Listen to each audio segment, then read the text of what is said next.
My name is John Kapelier, and I'm a QA analyst at Livefront. Welcome to part 3 of my 5-part series on accessibility testing for native apps. Today, I'll be talking about testing for keyboard navigation.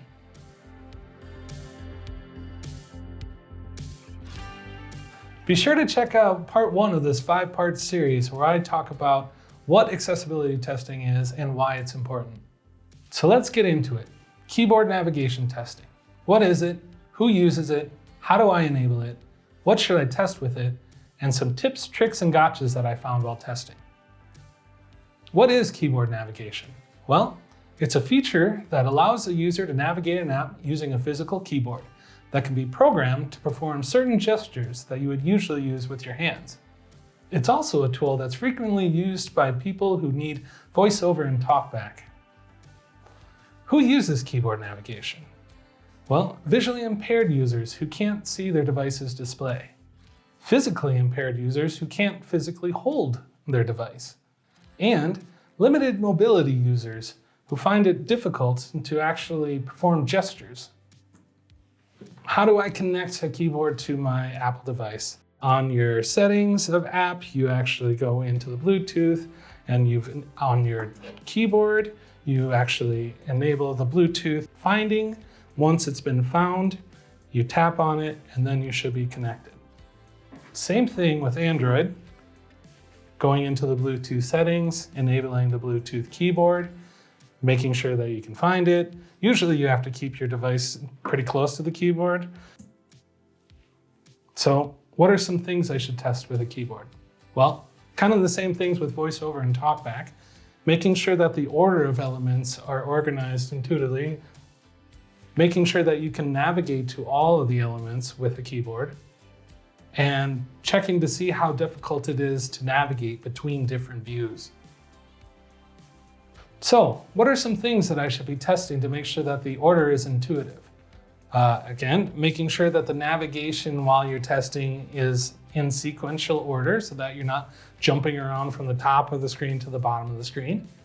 Making sure that, again, elements aren't being skipped, like important elements, so information icons that give more information on something. And making sure that when you get further down into the app, that you're able to navigate back to where you were via keyboard. So what are some things you should test when making sure that you can navigate to all the elements on the keyboard? Well, sometimes floating elements are hard to get to, so making sure that you can get to an arrow modal and back. Also, dashboard components where there's icons that also have labels underneath them, making sure that you can get to all parts of that dashboard.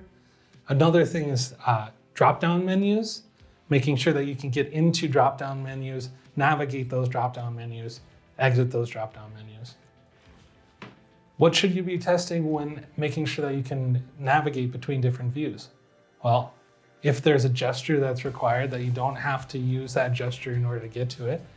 Making sure that in-app web views are able to be accessed. So if your app launches an outside web browser, that you're able to get back to the app. And then also making sure that, yes, if a prompt is launched, that when that prompt is launched, that your focus is automatically focused on that modal versus being left behind. So what are some tips when testing keyboard navigation?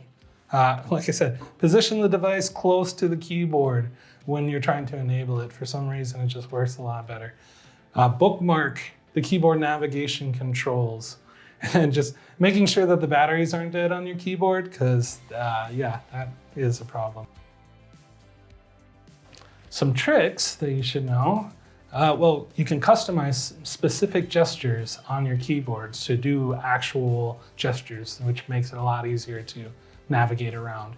If you're kind of stuck, just touch the keyboard or the device so that you don't have to actually navigate it via keyboard. Just save yourself some time, get there physically.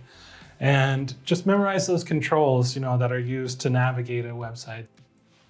Some gotchas, making sure that your keyboard stays connected, because it can lose connectivity pretty easily and you won't know, it won't tell you that you lost it.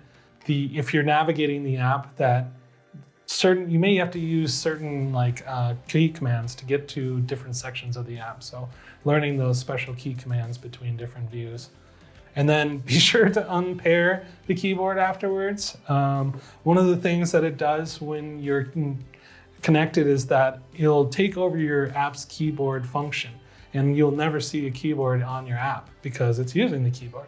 So you'll think that you can't type anything or the keyboard's not working, but actually it's there. It's just still connected to your keyboard and you're typing with that. Well, along with great accessibility testing comes great bug reporting. One thing that you should make sure that when you're writing your reports is including a screenshot of the video. Also describe what the expectations were. What were you thinking should happen? If there's any sort of impact on the users, making sure to include that as well, especially if it's a major thing where you can't access something because with keyboard navigation. And then providing any WCAG guidelines that are relevant to the issue and describe the impact. Congratulations, you now know the basics of testing a native app with an external keyboard. What do we learn? Well, making sure that the order of what's focused makes sense and doesn't jump around the screen. Making sure that you can navigate to all parts of the app. And making sure that when things reactively appear like error modals, that the app automatically focuses on them. So go out and use this knowledge to improve 100% of our users' digital experiences. And be sure to check out part 4 of this 5-part series where I talk about testing apps while in landscape mode.